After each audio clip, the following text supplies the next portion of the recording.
ఈ రోజు నేను మళ్ళీ 36 గెలుచుకుంటాను చెప్పిండు. ఏదో టీచర్ అంట మొన్న గ్రామ పంచాయతీలో చెప్పమని కొడితే నీ ముఖం ఏడబెట్టుకోవాలని తెలియదు, తప్పుడు లెక్క చెప్పుకుంటూ ఆ రోజు మా దారాసింగ్ చెప్పిండు. దమ్ముంటే నీవురా, నీవెంతమందిని గెలిపించినవో నేను సవాల్ విసురుతున్నా, సవాల్కు సిద్ధంగా అని చెప్పి దారాసింగ్ గారు చెప్తే ఇప్పటి వరకు నీకు దాని మీద మాట్లాడానికి దమ్ము లేదు. కానీ ఆడ టీచర్ మీద సీన్ అంటున్నావు, 2 కల్పించి ఒకటే చూపిస్తాం. తప్పకుండా కాంగ్రెస్ పార్టీ జెండా ఎగరైపోతున్నాం. కాంగ్రెస్ పార్టీని మున్సిపాలిటీలో ఖచ్చితంగా చైర్మన్ కూర్చోబెట్టబోతున్నాం. ఇది అక్షరాల సత్యం అనే విషయాన్ని మీ అందరి ద్వారా తెలియజేసుకుంటూ, ముఖ్యంగా ఇంకొకటి మోసం చేసే వ్యక్తిని నేను గాను. నేను ఒక 30 సంవత్సరాల నుంచి నేను రాజకీయంలో ఉన్నా.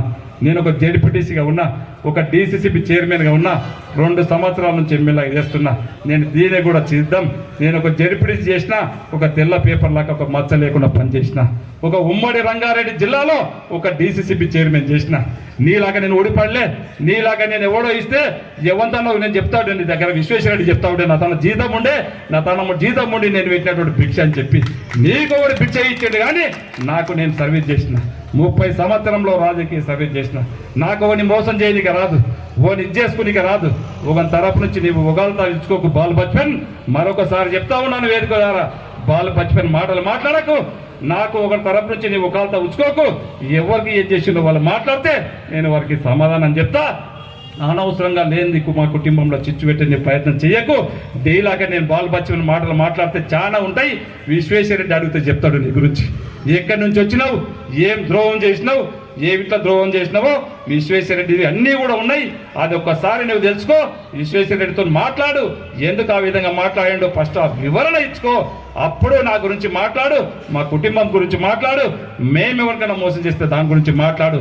నీవు తాండూరు ప్రజలను మోసం చేసినావు. కాంగ్రెస్ పార్టీని గెలిపిస్తే కాంగ్రెస్ పార్టీని అమ్ముకున్నావు, 100 కోట్లకు అమ్ముడపోయినావు. నేను ఆ రోజు చెప్పిన తాండూరు ప్రజలకు నేను 7వ గ్యారంటీగా ఇస్తున్నా. ఎక్కడ కూడా గబ్బర్ సింగ్ ట్యాక్స్ పోయిన గతంలో చేసినట్లు గబ్బర్ సింగ్ ట్యాక్స్ వసూలు చేయడం జరగదు. నీళ్ళకి అక్రమాలు చేయడం జరగదు. గవర్నమెంట్ భూములను ఆక్రమించుకోవడం జరగదు. దాన్ని ఒక్కు పాదంతో తొక్కేస్తా అని చెప్పినా ఇంకా నీ ఎంబడి కూడా పడేది ఉన్నది. నీవు కూడా గవర్నమెంట్ భూములు ఎక్కడెక్కడ చేసుకున్నావో తెలుసు. ఆ వెండింటి కూడా చిత్త విప్పేది ఉన్నది. ఇంకా వెండింటిని ఎంబడి పడితే నీవు ఇక్కడ కనపడవు. తాండూరు ప్రజలు నీవు చేసిన ద్రోహానికి రాళ్ళు తీసుకొని కొడతారనే విషయాన్ని మీ ద్వారా తెలియజేసుకుంటూ గట్టిగా మళ్ళొకసారి ఏ దానికైనా నేను చర్చకు సిద్ధం. ఎవరు ఒకరు తప్పుకోకు, ఎవరికి మోసం చేసినో నేను దానికి సిద్ధం. నేను తాండూరులో ఈరోజు ఒక ఎమ్మెల్యేగా లేను, 25 సంవత్సరాల నుంచి వ్యాపారంగా చేస్తున్నా. వ్యాపార పరంగా కూడా ఏ దానికైనా సిద్ధము, బిజినెస్ పరంగా కూడా సిద్ధము. ఈరోజు రాజకీయ పరంగా కూడా నేను తయారునని చెప్పి కూడా వేదిక ద్వారా వారికి సవాల్గా విసురుతూ మరొకసారి నేను మీకు అందరూ కూడా చెప్తా ఉన్నాను. గౌరవ ముఖ్యమంత్రి గారి సహకారంతో తాండూరు పట్టణాన్ని, తాండూరు మండలాలన్నీ, తాండూరు గ్రామాలన్నింటినీ కూడా ఒక ఆదర్శ నియోజకవర్గంగా చేసుకుందాం. ఖచ్చితంగా అన్ని రంగాల్లో అభివృద్ధి చేసుకుందాం.